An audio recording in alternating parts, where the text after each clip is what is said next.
नमस्कार दोस्तों, कैसे हैं आप सब। स्वागत है आप सभी का आपके अपने YouTube चैनल पर। दोस्तों, सावन के महीने का प्रकृति से भी गहरा संबंध है, क्योंकि इस माह में वर्षा ऋतु होने से संपूर्ण धरती बारिश से हरी भरी हो जाती है।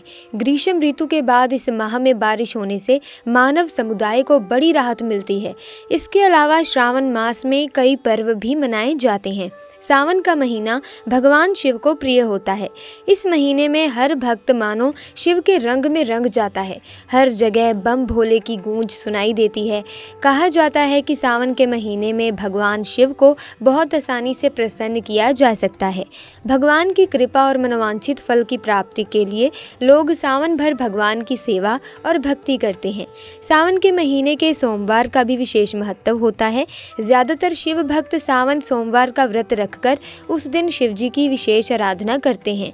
माना जाता है कि इससे भक्त की कामना जरूर पूरी होती है। साल 2023 में सावन का महीना 4 जुलाई से 31 अगस्त 2023 तक चलेगा। इस बार सावन 59 दिनों का है, क्योंकि इस दौरान अधिक मास भी रहेगा। सावन में अधिक मास की शुरुआत 18 जुलाई 2023 से हो चुकी है और 16 अगस्त 2023 को इसकी समाप्ति होगी। ऐसे में शिव भक्तों के लिए सावन बहुत खास होने वाला है। शास्त्रों के अनुसार सावन में शिवलिंग पूजा का विशेष महत्व बताया गया है। वहीं भगवान शिव को भी अभिषेक अति प्रिय है। यही कारण है कि शिव जी को प्रसन्न करने के लिए भक्त शिवलिंग पर विभिन्न द्रव्यों से अभिषेक करते हैं। लेकिन शिवलिंग पूजन में कुछ द्रव्यों का अर्पण करना निषेध होता है।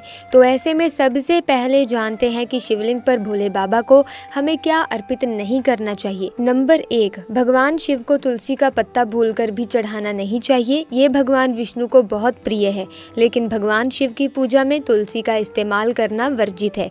शास्त्रों में बताया गया है कि भगवान शिव की उपासना में तुलसी पत्र का प्रयोग भूलकर भी नहीं करना चाहिए। ऐसे में ये जानना जरूरी है कि इसके पीछे छिपा कारण और महत्व क्या है। एक कथा के अनुसार दोस्तों, पूर्व जन्म में तुलसी का नाम वृंदा था। वो जालंधर नामक दैत्य की पत्नी थी। जालंधर को भगवान शिव का अंश भी माना जाता है, लेकिन पूर्व जन्म में बुरे कर्मों के कारण उसका जन्म राक्षस कुल में हुआ था। जालंधर से सभी परेशान हो गए थे, लेकिन कोई भी उसकी हत्या कर पाने में सक्षम नहीं था। ऐसा इसीलिए क्योंकि वृंदा के पतिव्रता धर्म ने जालंधर को मृत्यु से बचाकर रखा था। इसीलिए सभी देवताओं ने भगवान विष्णु से प्रार्थना की कि वो जालंधर के कुकर्मों से सबकी रक्षा करें। तब भगवान विष्णु ने सृष्टि के कल्याण के लिए जालंधर का वेश धारण किया और वृंदा की पतिव्रता धर्म को तोड़ दिया। जब वृंदा को इस छल का ज्ञान हुआ, तब उन्होंने भगवान विष्णु को पत्थर में बदल जाने का श्राप दिया, जिन्हें हम आज शालिग्राम भगवान के रूप में पूजते हैं।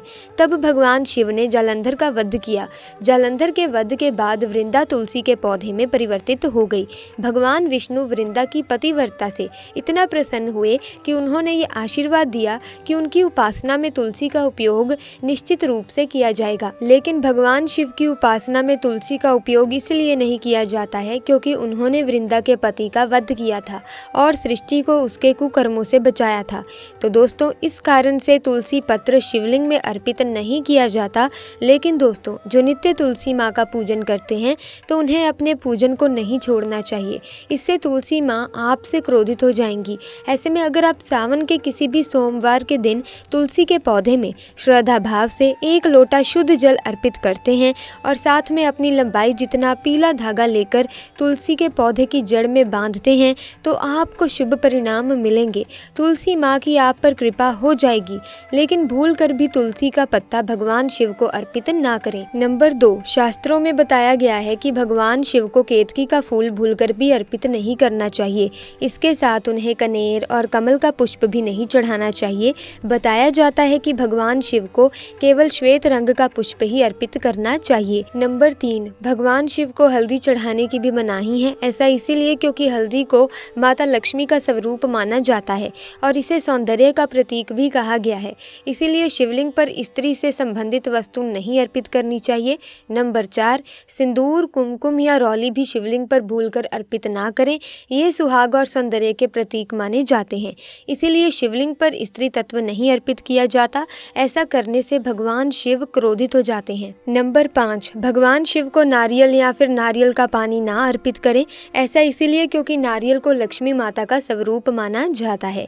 अब जान लेते हैं कि सावन के महीने में हमें भूल कर भी किन कामों को नहीं करना चाहिए। नंबर 1, ब्रह्मचर्य। सावन के माह में यदि ब्रह्मचर्य का पालन नहीं करते हैं तो पछताएंगे। ब्रह्मचर्य का पालन नहीं करते हैं तो निश्चित ही आप गंभीर रोग या किसी भी प्रकार के शोक से ग्रस्त हो सकते हैं। आप पर शिव के अपमान का पाप भी लग सकता है। नंबर 2, शरीर पर तेल नहीं लगाना चाहिए। दोस्तों, ऐसी धार्मिक मान्यता है कि सावन के महीने में शरीर पर तेल नहीं लगाना चाहिए, इससे भगवान शिव रुष्ट हो जाते हैं। नंबर 3, नशा। सावन के माह में किसी भी प्रकार का नशा नहीं करना चाहिए, जैसे पान, सुपारी, तंबाकू, अल्कोहल या अन्य किसी प्रकार का नशा ना करें। नंबर 4, शयन। सावन के माह में गद्देदार बिस्तर पर सोना नहीं चाहिए, हो सके तो भूमि पर शयन करना चाहिए। सावन माह में सुबह देर से उठना और देर रात तक सोना भी नुकसानदायक माना गया है। दिन में शयन ना करें। नंबर 5, मांगलिक कार्य। सावन माह में किसी भी प्रकार के मांगलिक कार्य ना करें, जैसे विवाह संस्कार, जातकर्म संस्कार, गृह प्रवेश आदि। नंबर 6, अतिथि। सावन माह में यदि आपके द्वार पर कोई भी आए, जैसे गाय, बैल, भिक्षु आदि, वो सभी अतिथि होते हैं, उन्हें भगाना नहीं चाहिए। नंबर 7, इन लोगों का अपमान ना करें। सावन माह में इस बात का ध्यान रखें कि बुजुर्ग व्यक्ति, गुरु, भाई बहन, जीवन साथी, माता पिता, मित्र और ज्ञानी लोगों का अपमान ना करें। शिवजी के माह में इस बात का पालन जरूर होना चाहिए, अन्यथा शिवजी की कृपा प्राप्त नहीं हो पाती। शिवजी ऐसे लोगों से प्रसन्न नहीं होते हैं जो यहाँ बताए गए लोगों का अपमान करते हैं। ये सभी लोग हर स्थिति में सम्मान के पात्र हैं, हमेशा इनका सम्मान करें। नंबर 8, केश। इस माह में दाढ़ी या सिर के बाल नहीं कटवाने चाहिए, नाखून भी नहीं काटना चाहिए। नंबर 9, क्रोध ना करें। क्रोध से मन की एकाग्रता और सोचने समझने की शक्ति खत्म हो जाती है। इस आवेश में लिए गए फैसले भी अधिकतर नुकसानदायक ही होते हैं। ये एक बुराई है दोस्तों, इससे बचना चाहिए। शिवजी की कृपा पाने के लिए खुद को शांत रखना बहुत ज़रूरी है। क्रोध से मन अशांत हो जाता है और ऐसे में पूजा नहीं की जा सकती। सर्वशक्तिमान परम पिता परमात्मा एक है, परंतु उसके रूप अनेक हैं। भगवान शिव की शक्ति अपरंपार है, वो सदा ही कल्याण करते हैं। वो विभिन्न रूपों में संसार का संचालन करते हैं। शिव एक है, वे गुणातीत और गुणमय हैं।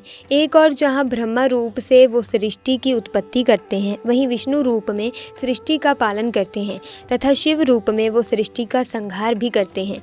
भक्तजन अपनी किसी भी मनोकामना की पूर्ति के लिए भगवान शिव की उपासना करते हुए शिवलिंग का पूजन करते हैं।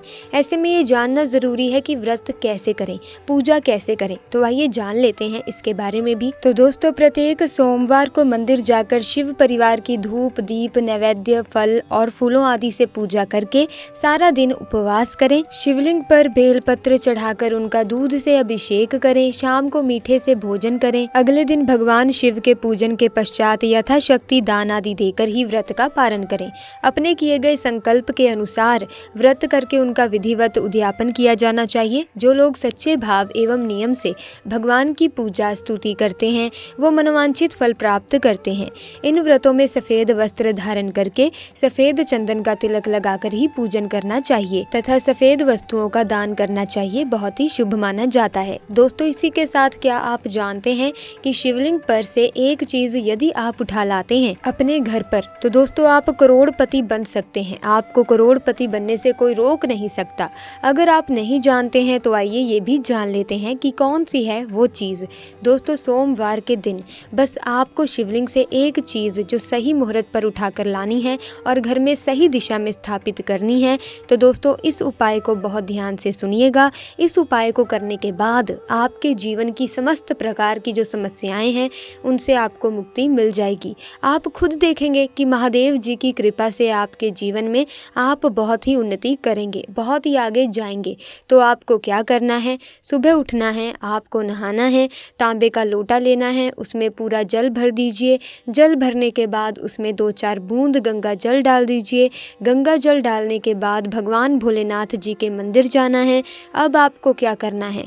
सबसे पहले शिवलिंग पर आपको अपना मुंह उत्तर की तरफ करके एक लोटा जल जिसमें हमने गंगा जल मिलाया है वो भगवान भोलेनाथ को चढ़ा दीजिए। चाहिए। पूरा जो जल है वो चढ़ाने के बाद जो भगवान भोलेनाथ के ऊपर से जल गिर रहा हो, शिवलिंग से गिरते हुए जल की थोड़ी सी बूंदें अपने लोटे में ले लीजिए। अब आपको यही जल लेना है और इसका छिड़काव पूरे घर पर करना है।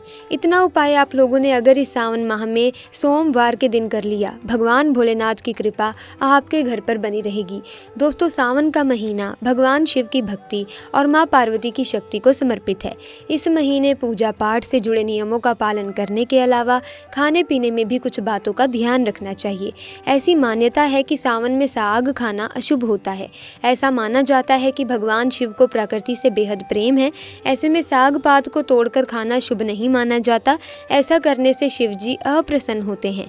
वहीं दूसरी ओर वैज्ञानिक तर्क ये कहता है कि सावन के महीने में साग में पित्त बढ़ाने वाले तत्वों की मात्रा बढ़ जाती है, जो कि पाचन में समस्या पैदा करती है। दूसरी तरफ सावन में बारिश अधिक होती है और अधिक बारिश होने पर हरे साग में कीट पतंगों की संख्या बढ़ जाती है। ऐसे में उन्हें खाना अच्छा नहीं माना जाता और सेहत को भारी नुकसान पहुंचा सकता है।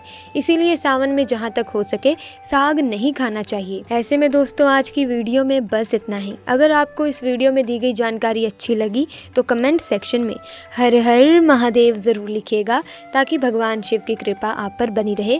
साथ ही इस वीडियो को लाइक करें, शेयर करें और चैनल को सब्सक्राइब करके बेल आइकन को प्रेस करें, ताकि आने वाली नई वीडियोस की अपडेट आपको मिलती रहे। आपका बहुत बहुत धन्यवाद।